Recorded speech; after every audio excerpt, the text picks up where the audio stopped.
Okay, thanks for coming out. Thanks, folks, for joining online.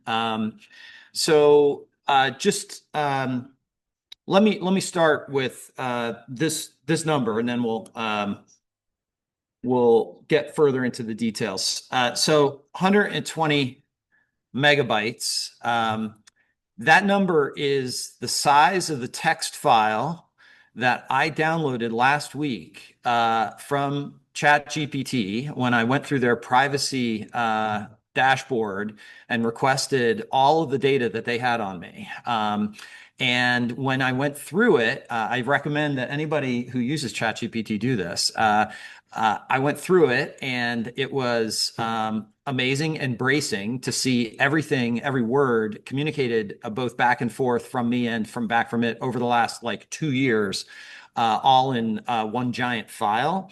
Needless to say, I wouldn't want that file to be anybody to get that. But at the same time, my saying that is actually underscores the very point that all of that sensitive stuff is visible and free to be used actually by OpenAI by their terms and conditions. So one of the things, when I was just kind of clicking through, I chuckled at some of the stuff I had actually asked ChatGPT over the course of just getting to understand it over the course of the last couple of years. But one of the questions I asked ChatGPT, I said, what are the nerdiest universities in the United States? What it came back and said, and you guys are welcome to, at some point, please not while this presentation's going, ask ChatGPT that question. So number one, it came back and said was MIT. Number two was Caltech. And then sure enough, number three, you know it, CMU. And then I asked ChatGPT, I said, can you describe these places in 3 words? So give me each in 3 words. So it gave me for MIT, innovative, intense, and playful.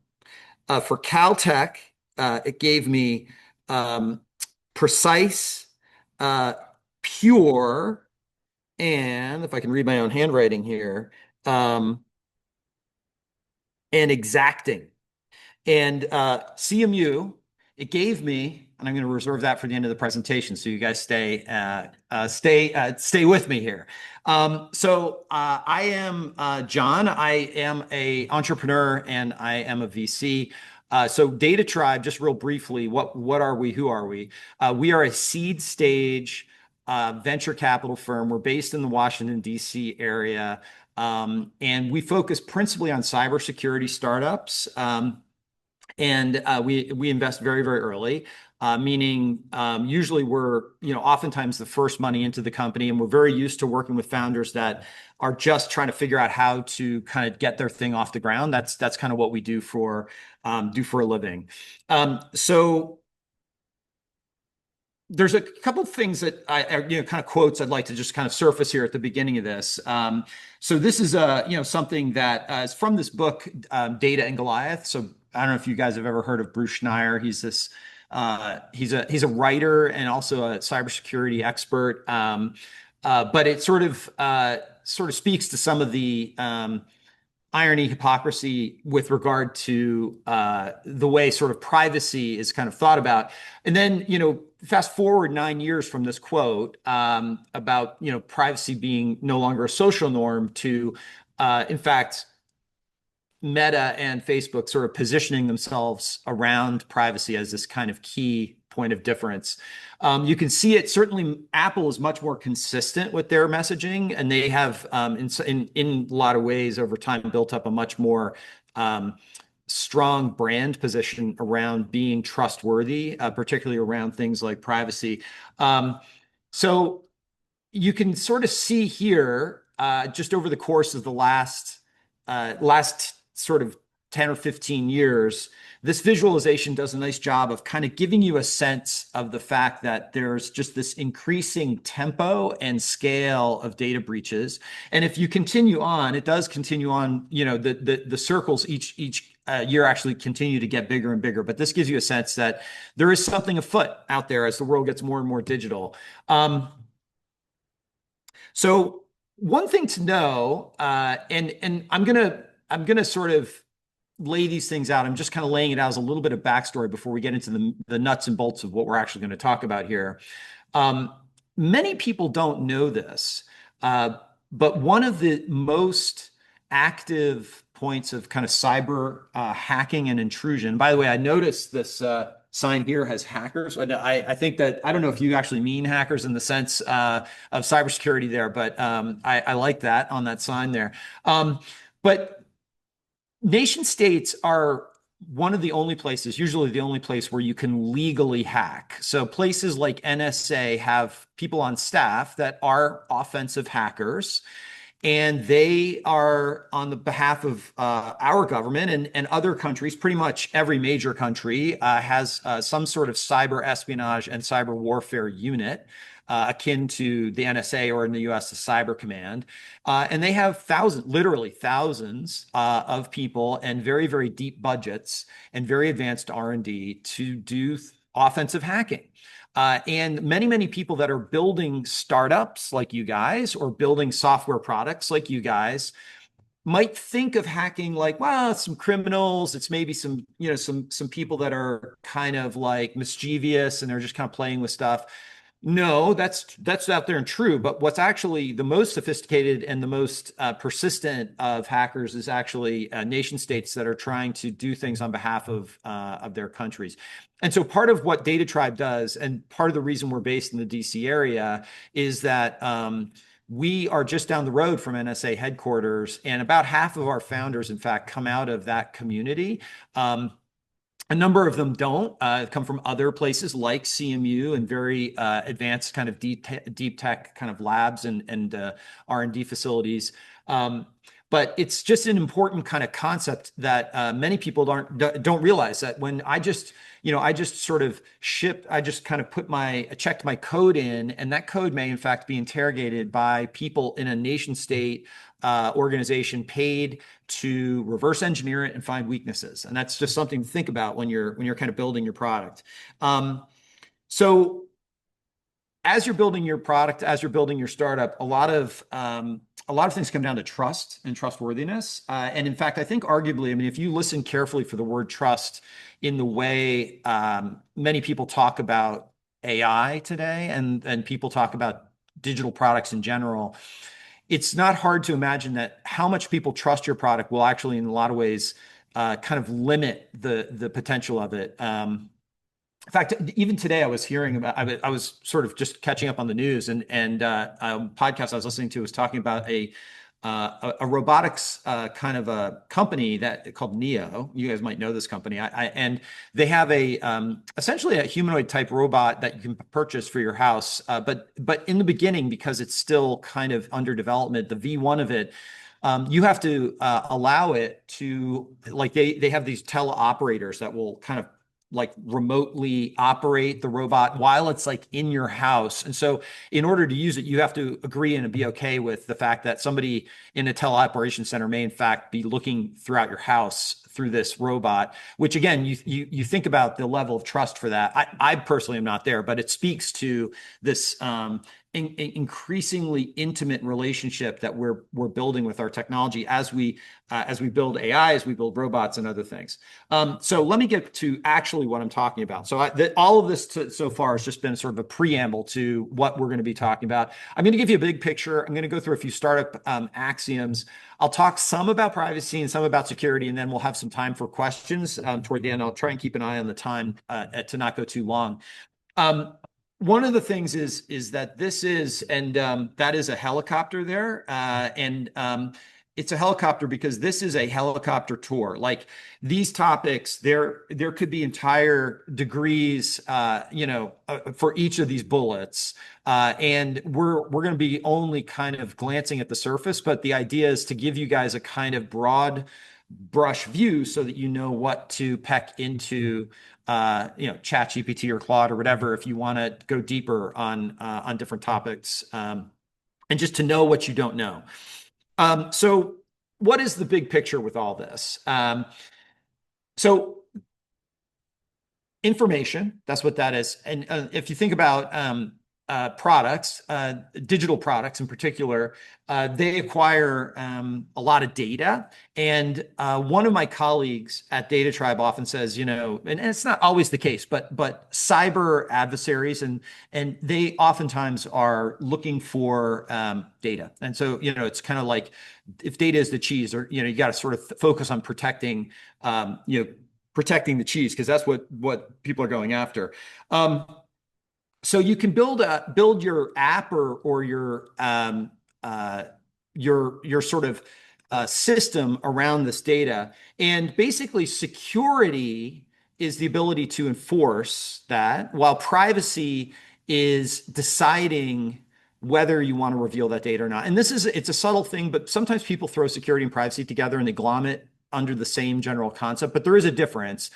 Security is about preventing unauthorized access, whereas privacy is sort of what you're deliberately deciding to share or not share, both as a business owner or a startup operator or as a user. And those are kind of conceptually kind of subtly different, but they do overlap.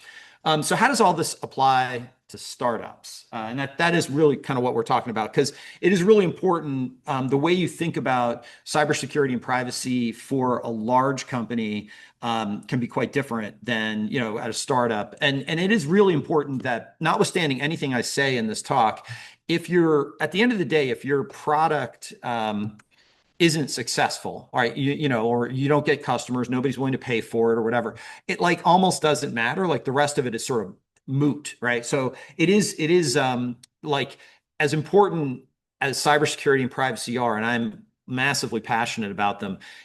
I don't put them above the actual success of the product, but that's a simple thing to say. The devil's in the details when oftentimes there are trade-offs between what's in the interests of your company versus what may be in the interests of the user as it pertains to preserving certain data and so on. So I'm going to just step through a few, and as Alison said, I am, most of my career has been as a startup founder. And so I've spent a lot of time kind of getting stuff off the ground and working in startups. And I'm just going to share a few basic kind of like rules of thumb axioms about startup world and creating startups. The first one is your superpower and advantage as a startup is focus. And you can find a lot of quotes out there about focus. It's the thing, if you dilute your focus too much, you will probably not have sufficient resources as an early stage startup to really succeed. As well, it's your ability to kind of really narrowly focus that oftentimes larger companies just can't do, and that's the thing that gives you sort of strength.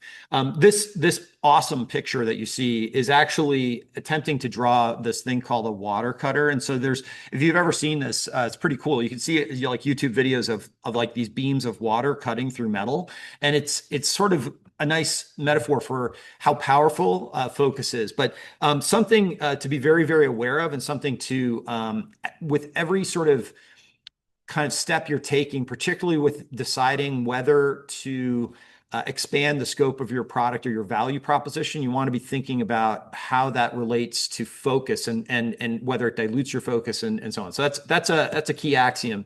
Another axiom, and I kind of alluded to it a little bit earlier, is this idea of stage appropriateness. So you don't want to overbuild too early, and you don't want to necessarily underbuild. And this is, many of these things, even like focus, are very much judgment calls. And this is why, like, if this startup stuff was easy, everybody would do it.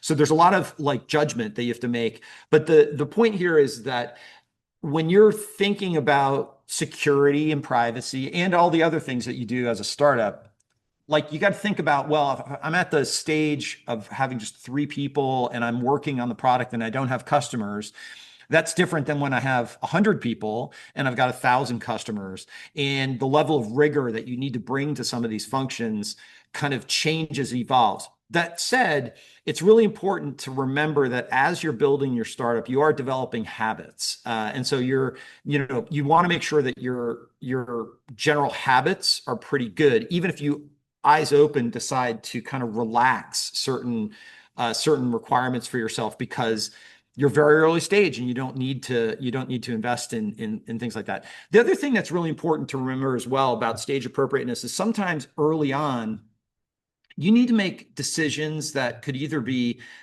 sort of changeable later or more permanent. Um, and so there's a expression, I think it's used at Amazon a fair amount, but the expression of a one-way door or two-way door decision. You guys may have heard of this metaphor, but the idea that some decisions you can kind of like walk back and it's no big deal. Other ones are pretty permanent. Like you need to really live with those decisions. And so when you're thinking about the stage appropriateness stuff, like if you're making one-way door decisions, that's something even in the early days you really, you sometimes need to think carefully about. And then axiom 3 here is, early in as you're building out a startup, you want to find trustworthy trail guides. And that does go for, I think it goes a lot for, like, it's great that you guys are here. I mean, the Schwartz Center, and the people around this ecosystem are tremendous resources for you to be able to kind of help avoid avoidable mistakes. Like certain mistakes when you're building something new and innovative are unavoidable, but there's a lot of things that are kind of like been done 1,000 times and you just want to do it the right way first. And so it's really, really advisable to make sure that you're thinking through and finding, and the areas where I kind of almost automatically recommend, like you want to find a kind of accounting resource, like somebody that helps you with the numbers and the finance, so that you kind of understand that. Also, a good startup legal resource so that you can, when you're setting up your company or setting up different contracts or things, you don't accidentally make mistakes that come back and bite you later. Same thing goes with potentially with cybersecurity and privacy. Like if you, depending upon the level of risk that you have in whatever idea you're pursuing, you may want to find somebody that's, works as a chief information security officer or somebody that's a privacy attorney or something like that, that can be a helpful trail guide to kind of bring that expertise to your efforts as you're going. So those kind of 3 general axioms and rules of thumb that kind of just come from general startup experience. Now let's get into sort of the topics at hand of the day here: privacy and security. So the green arrow there is really like looking at it's the door on the bathroom. It's the shades on your bedroom window. It's like, okay, this is the privacy part. It's not the lock on the door. That's the security part. So with privacy, it's interesting. And some of you guys, this may be old news to you. It might be, like less old news. A lot has changed and as I sort of showed with some of those quotes at the beginning of the presentation, if you go back to like 2010 with that early quote by Mark Zuckerberg, and then 9 years later, he totally changes his tune. There's been a real big change, and you can really see the change happen right around 2018. And a lot of it was driven by this law in Europe called GDPR, which is the General Data Protection Regulation, which came about. It had been developed for a long time prior to 2018, but it was sort of became active in 2018. And while it only applies to Europe, it basically has had this effect of elevating privacy throughout the world because many big companies, they don't want to have multiple versions of important things to service Europe, and even though they do. And so it's kind of effectively elevated just privacy in the minds of users and of regulators. And so from that, there's been a number of other privacy types of regulations and things that have propagated outward. One, most notably in the United States, is in California, called CCPA. And so that's a privacy law in California that was influenced. It's not the same. And there's been a number of others in other states as well. But I kind of put this example of this company OneTrust up here as an example of interesting. So it was founded in 2016, and it went from kind of like zero to $4.5 billion valuation in just a few years. And what they are is basically a privacy management company for big companies. Like, and they're, what I mean by that is it's like that's the technology among others, that powers like those, those kind of cookie things, those cookie banners that are annoying on like every website. So like there's a handful of companies like those didn't exist much before 2018. And so there's these companies, OneTrust is one of them, that powers those types of kind of things for large companies. It's and in the time since 2018, there's a whole category of software vendors that have evolved. And again, this is just an example. It's by virtue of saying there's this really big trend toward people, users, society, regulators, everybody being just more attentive to privacy. And so as startup founders, you have to kind of think a bit about this. You have to, like you have to sit, sort of pause and say, okay, what is the data that I am collecting from my users? What am I doing with that data? How am I protecting that data? Do I need that data in the first place, or do I try to reduce the amount of data that I store? But this is just an example. Here you just sort of see on the right, there's like 10 companies. There's a long tail of other companies behind this in this whole space of kind of privacy management. And again, this is just a long-winded way of saying it's kind of become a big deal over the course of the last decade or so. So big picture, everything is becoming more and more digital. In fact, it's funny, like if you think about, and I kind of started at the top talking about the conversations that I've had with ChatGPT over the last year. Those are so much more intimate than a search. Like, you think about like what you'd put into a search engine. Well, now what you put into, those maybe were 5 or 10 words. Now you're putting 100 words into a prompt or more, much, much more intimate relationship you have with the technology. And that's just one example of how life is becoming much more just digitized in general. Cloud computing continues to be a huge thing, a huge trend, and something to think about. As I mentioned, there's a number of kind of laws and regulations that kind of continue to come into play as you're sort of thinking about data and privacy as a startup. AI is, like you can't sort of go in any kind of technology conversation these days more than 3 minutes without somehow tripping over the topic of AI.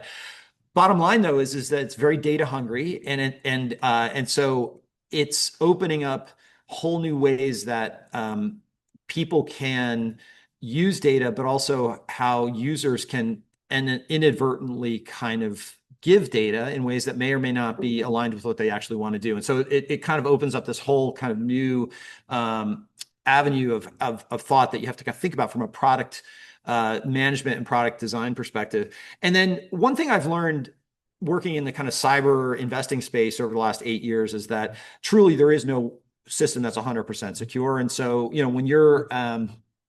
when you're just kind of thinking about even your own security as you're kind of building your systems and your products, you just want to at the end of the day, it's not binary. Like there's a spectrum of risk, and it's sort of finding where on that spectrum of risk you want to land with regard to your own product and with regard to your with your customers. But if a really determined, really well-financed adversary, like the types at the kind of nation state level, were to decide to really target you or your product or something, it's very hard to kind of So at some level, that's something you want to have kind of in the back of your mind. So I'm not going to go through all these, but I did want to just kind of put these up here, and I think we will be making the slides available. So you don't have to kind of peck all these out. But this is just a kind of quick. And one of the things here that's noteworthy is that these are really a cut like from a U.S. perspective. Like there's also laws in other countries as well. So if you kind of go up a level to the international perspective, as I say at the top there, it's sort of a mess. So there are many, many different laws and regulations. Some are at the federal level, some are at state level, that kind of govern aspects of data privacy, aspects of what you can and can't do with data. And there are things that you want to just generally kind of be aware of, and I'll go through a couple of like broad concepts in a second or two. But the level, again, the level to which you drill into any one of these specific things is probably going to depend at some level on what you're doing and like the level of risk and the type of data that you're taking in from your users. But for example, like the CAN Spam Act is all about things you need to do if you're doing email marketing to make sure that you're not like spamming people in a way that's not aligned with the law. There's the General Data Protection Regulation, which I had mentioned in out of Europe.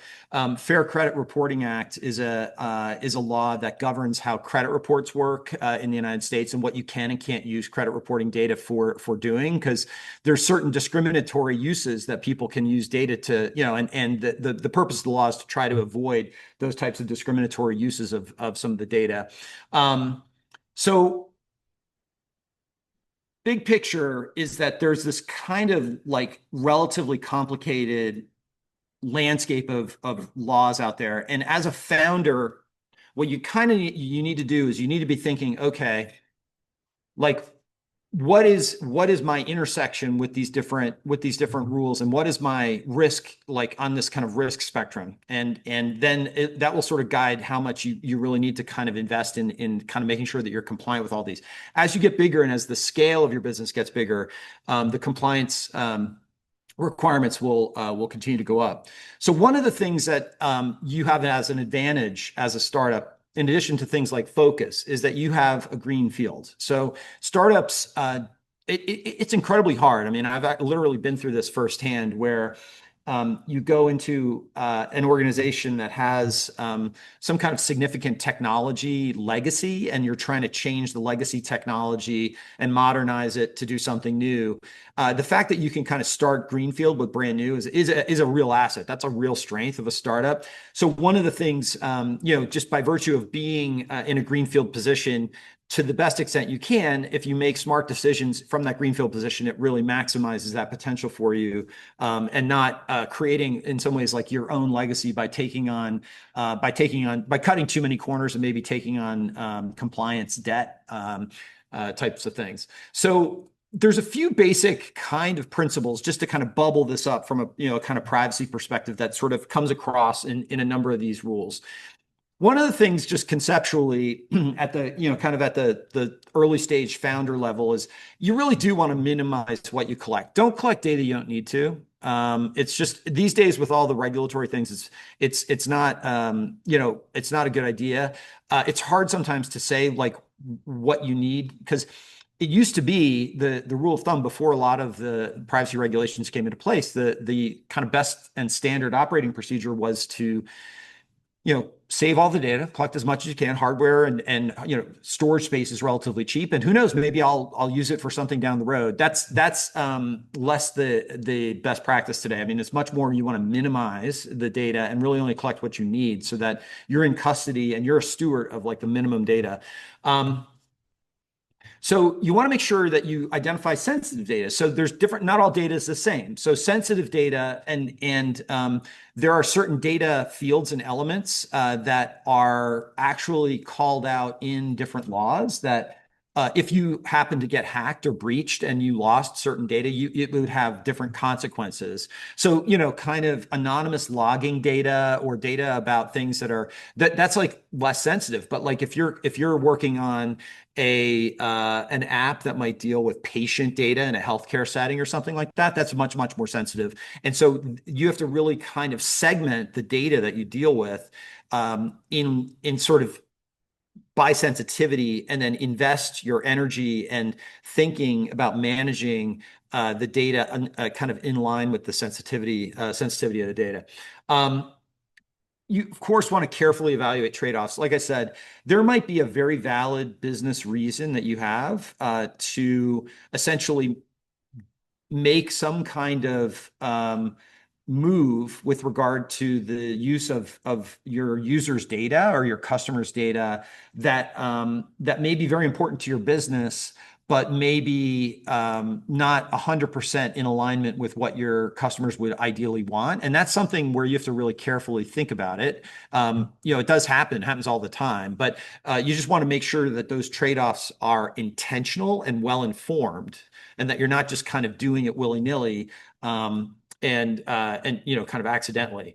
And then we'll get into this in the sort of the next section of the presentation is where you do have sensitive data elements. You really want to make sure that your security is the best that you can possibly do again, being stage appropriate about things. But you want to make sure you're diligent so that if in fact you were to ever have some kind of security incident, you can look back and say, well, we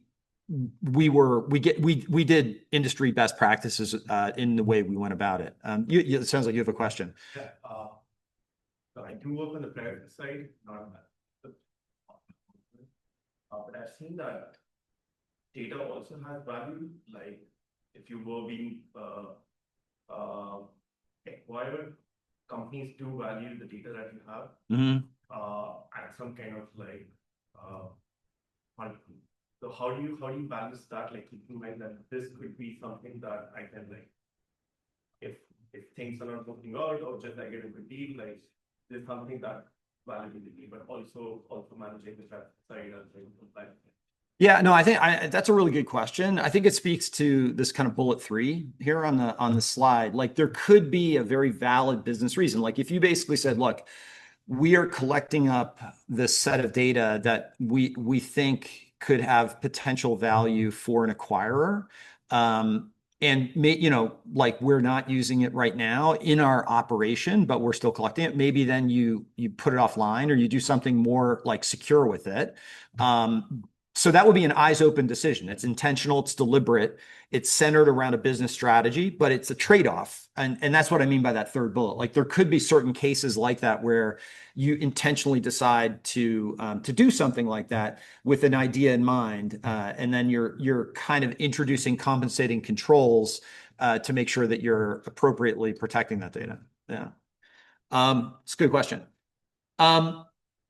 So these are some of the key concepts in the California privacy regulation, and I present them here. The laws, like if you go through GDPR and CCPA, it's thick, many words, thousands, and so if you boil it up, there's a few kind of key concepts to kind of keep in mind. But if you don't think about them ahead of time, sometimes you can end up engineering products in ways that make adding these capabilities harder to do. So, one of the concepts is an ability to understand what data you have about me. So like, for example, that feature I went through and downloaded all the stuff that, OpenAI has on my chat, like history was, it was, like I said, it was bracing to see it, but I was able to do that.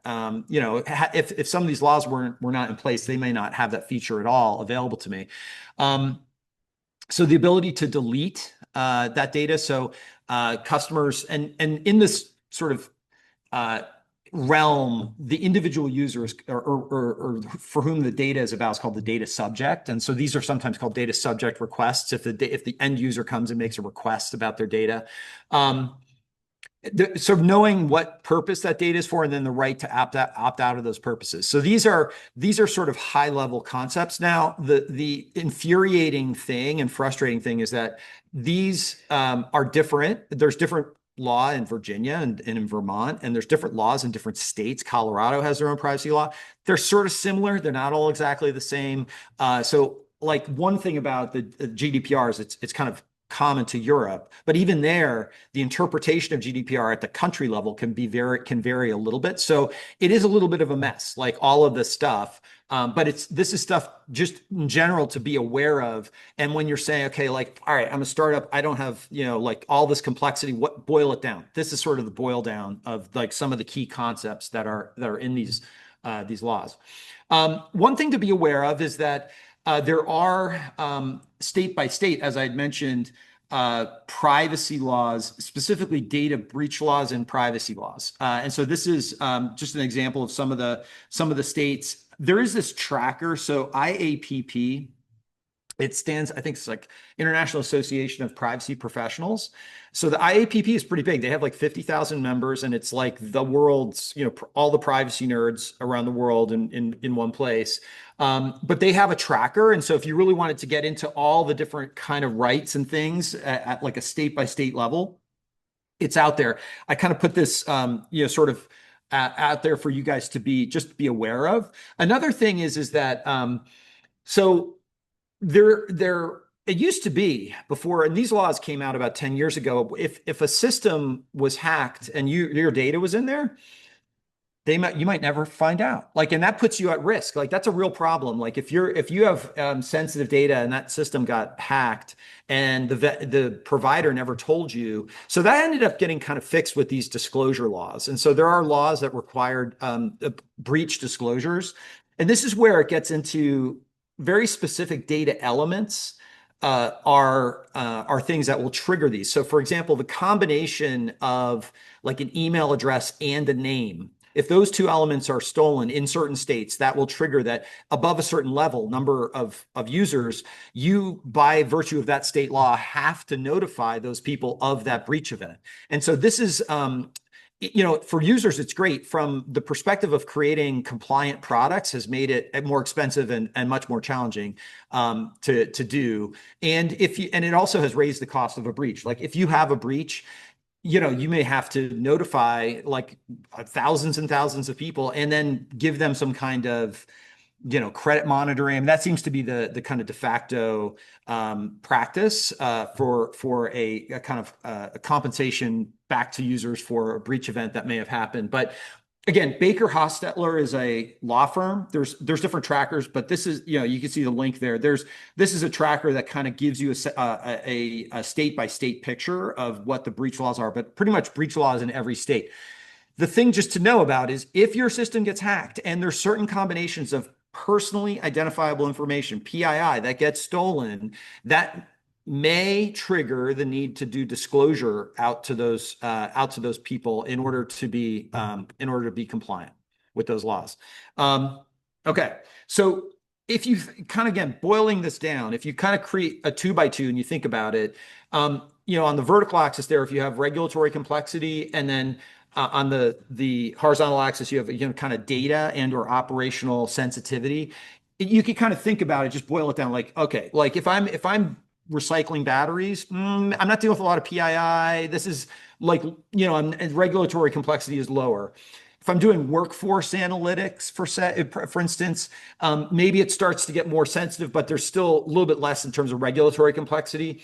If I have, like some sort of AI-powered med tech device, like an infusion pump, I'm probably going to have to get that FDA certified, and that the regulatory intensity there is getting really high. And then if I have something where there's high regulatory intensity and the data is sensitive, like for instance, a nutrition application for physicians' practices, that's something where, I'm in an environment where I'm dealing with patient data and it's regulated, and it's both. So you might just want to think about things in this very simplistic kind of framework as you're kind of contemplating, okay, where do I invest my efforts around privacy? All right, just keeping an eye on time here. Let's shift over to security, and I'm gonna kind of jump forward here and kind of go through this. So cybersecurity is a crazy market. This is a map. There's like I think the actual numbers are like over 7,000 venture-backed cybersecurity companies. It's huge. There's like $200 billion a year spent on cyber products. It's crazy. So it's like, how do you make sense of all this? And it's very jargon filled. It's like, how do you boil this down and kind of digest it through the lens of a startup and as a startup founder? Well, a couple things to know, and I sort of alluded to this at the beginning, and this is one thing I like to think about when I'm thinking about cyber is just how to break down the adversaries. There's offense and there's defense, just like, a sport like soccer, basketball, or something. And then there's levels of sophistication. So like, the pros are like nation state, college level are like companies and criminals, and then maybe like high school or kind of like junior sports is sort of like kids in the basement that might be just experimenting with some tools and kind of doing essentially vandalism, digital vandalism. And So this is kind of like a simple way of breaking it down. Generally speaking, companies don't play. I mean, there's a lot of like if you Google like hack back, like there's been a lot of kind of talk about, well, maybe like Google hack back and things. And this is a kind of generally speaking, companies only play defense. They don't really play offense. It's at the country level that you have hack it that, and criminals that hack. So basically, much like the privacy discussion, in terms of security, what you want to do is you really want to focus on a couple things. Like you want, as a startup, you're very resource constrained. So you want to just do the things that are really important and do them well. And you want to focus where your risk is. And so thinking about things through the lens of where is my risk helps to guide you to where you put your energy. So there's this thing called the Belfer Center at Harvard, which is like a cybersecurity and privacy institute there. And they have this kind of playbook for political campaigns, but I kind of like it because it's so simple. And a political campaign in a lot of ways is like a startup. Like it's a fast moving, resource constrained collective of people trying to get stuff done. And in this case, a political campaign. And so they have 5 simple recommendations for political campaigns. You want to make sure everybody in your startup is aware. So there's a dramatic variance in the level of awareness about cybersecurity. Like as I said at the beginning, this is the 3rd nerdiest school in the country, according to ChatGPT. So I'm assuming most people here are relatively aware of cybersecurity, but you want to just make sure that people are aware. You want to use the cloud. So this is something that's less controversial. It used to be more controversial, a while ago. And I think even things like now LLMs throw this into question. Like there's certain cases where it's like, well, maybe I want to have an on-prem model because I don't love like the super sensitive data going out into Anthropic or OpenAI or whatever. But by and large, for like nuts and bolts things like email and like docs and stuff like that, like Google is going to and Amazon are going to do a way better job at defending their infrastructure than you are. And so it's like you want to use cloud services. For the love of God, put multi-factor authentication on things. In particular, like and again, like really important accounts. One really important account that probably not you guys, but many people overlook are your email accounts, because accounts are the things that are used to reset all your passwords. You may also want to put a SIM lock with your mobile provider on your SIM card, so that if and again, I mean, those are much more targeted, but SIM swapping attacks are really, it's like really bad because people then can sort of actually grab your second factor as well. But two-factor authentication is a simple control that is very, very effective. You want to be very careful with just using encrypted messaging for sensitive things. Again, most people know this, but again, I'm assuming you guys know this. Email is like, may as well be a postcard, right? It's a very insecure way of communicating sensitive things. Attachments are not encrypted; they're just attachments. And so, you want to make sure that you pay very close attention to using encrypted messaging for sensitive communications, and then plan and prepare. You want to also spend more than like 10 minutes thinking about, okay, so my new app that I just launched, I now have 500 customers on it. If I did get breached, what would I do? And if you think about that, just, it doesn't have to be, this is the stage appropriate part. Like you don't have to go to the, like the ground on some massive, like, preparedness plan. But like, if you think about it for more than like 10 minutes in advance, you'll perform way better, if and when that day does come. Security is a process. And this is something I learned, early on when I kind of got into cyber. It's not like a kind of one and done thing. And so it's very easy to throw your hands up and just kind of be like, oh my God, there's just too much stuff, too many devices. It's much more of an incremental process. And it's something that you kind of are hammering away at and just kind of moving the risk ever so more up, up this risk spectrum. And so, really, you don't want to just throw your hands up and give up. So other things to keep in mind. So those are some basic practices. and kind of just for like an early stage startup to keep things light and simple, but effective. All right, you're building software. So one of the things that's almost half of hacks that happen are due to vulnerabilities, and I could go on and on about vulnerabilities. Vulnerabilities are basically bugs. So the way hacking works, and some hacking happens through social engineering. I tricked you to get your password by phishing email. Other hacking happens where adversaries will scan your networks. They'll learn what types of tools you have on your networks. They know that that tool has this type of vulnerability, and there's an exploit out here for that vulnerability. Boom, boom, boom. I'll use this exploit to because I know it, and I can get into your systems that way. And so creating vulnerabilities is a bad thing. And when you're building software, particularly as you're like vibe coding software, you can create vulnerabilities. And so there's a lot out there to help you in terms of tooling as well as awareness resources to help you prevent. So OWASP is an organization. I think it stands for the Open Web Application Security Project, but they have these top 10s, and they have like the top 10 basically developer bugs that create vulnerabilities, top 10 AI bugs, top 10 mobile bugs. And so you can look at their top 10s as simple lists of things to avoid when you're doing development. There are tools that help you scan. So in the security world, there's this kind of thing called AppSec, application security. It's a very like bland name for something very important. Basically, application security is like this practice of scanning your code for common kind of bugs and security vulnerabilities before you release it. So SNCC is a vendor that provide, and so is Sonatype is a vendor. They provide tools that help you to do that. There's a ton out there. I know GitHub has some things built right into into it that also help you do that. In 2021, NIST came out with their secure software development framework. I would recommend to just check that out. You're not going to do everything on that because it's built for like, the most blown out software organization in the world, but it's a good idea to just kind of buzz through that and take a look at like, these are all the things that like the most gourmet secure software development like recommendations. And then there's this new, so this is kind of like disclosure. Fiano is one of our portfolio companies. I'm talking my own book here, but basically there is this kind of practice called automated governance, which has come out of the financial services industry. And what it is it's basically it's basically automating the process of making sure that when you do software builds, all the necessary things that you're supposed to do are actually happening, but doing that in an automated way.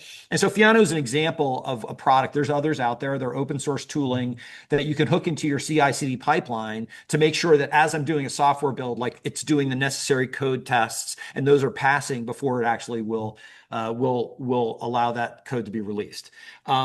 So very important as you guys are building your products. Another thing to be aware of as you're building your startup is that you are going to depend on SaaS products for things, whether it's something as payroll or a CRM or whatever.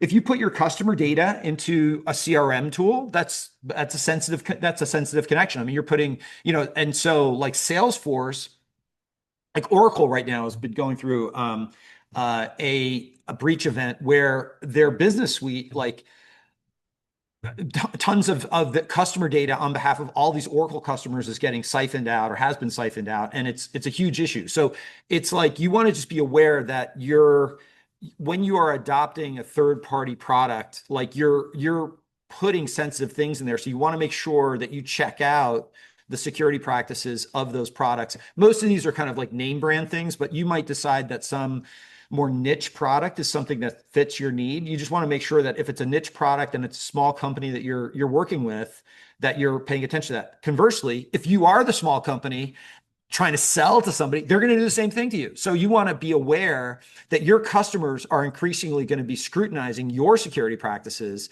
And that kind of gets into a talk about on the security side, this kind of idea of compliance, which I'll get to in a second. One thing I didn't mention over here, which is important, is under the kind of subhead, it says open source tools. Open source tools, you have to be really, really careful about the types of tools that you kind of pull into your code base, because there can be vulnerabilities in open source tools that are put there intentionally or not.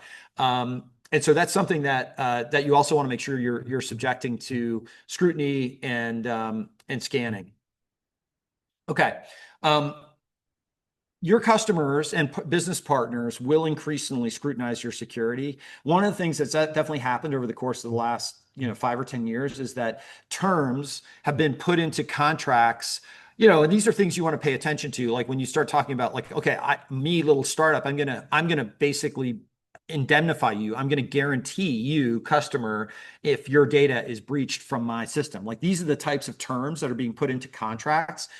And that's something that you want to pay attention to. One, to make sure that you're not inappropriately taking on too much risk, but then also just be aware that it puts more pressure on the fact that you really do need to pay attention to these security best practices as you're building your startup. So on the compliance front, there's this thing called SOC. So it's the System and Organization Controls. And there's a thing called the SOC 2, which has become kind of highly standardized. So the SOC organization, it's actually an accounting organization, but they have a system that they have like 100 controls. And so what the SOC 2 certification is basically a process where an auditor will come in and be like, okay, you do this, this, this, and this. They go through all the standard set of controls. And then you can say, I have a SOC 2 certification to the customer that's asking you, what's your security about? And over the course of the last 5 years or so, a number of companies, and this is just a few of them, there's others, Vanta, none of these are portfolio companies. I kind of wish they were, but Vanta, Scrut, and Drata are companies that help you collect the evidence and manage the process of doing these SOC 2s.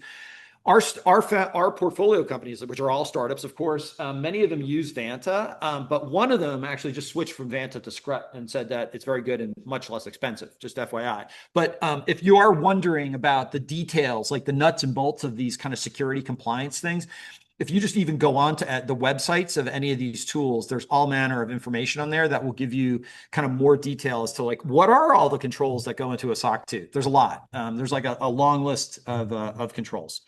Cyber insurance is something that you could potentially also, after you've done all the work on your side, because cyber at some level, investment in cyber is a kind of it's a sort of insurance policy against a negative cyber event, and you could transfer some of that risk to an insurance company. Cyber insurance, it's been a while. I have gone through the process of the underwriting process for cyber insurance, but it's a pretty dynamic market. So I can't say like right now, like what the premiums are or not, but it's in general, it's gotten kind of more complicated to get cyber insurance. And the insurance companies will ask you about your cyber practices and things like that. So that when they're pricing the policy, because they don't want to insure or underwrite a risk that themselves is really high. But it's another tool in this kind of tool set that you can think about potentially if you wanted to consider kind of managing and mitigating some of that cyber risk.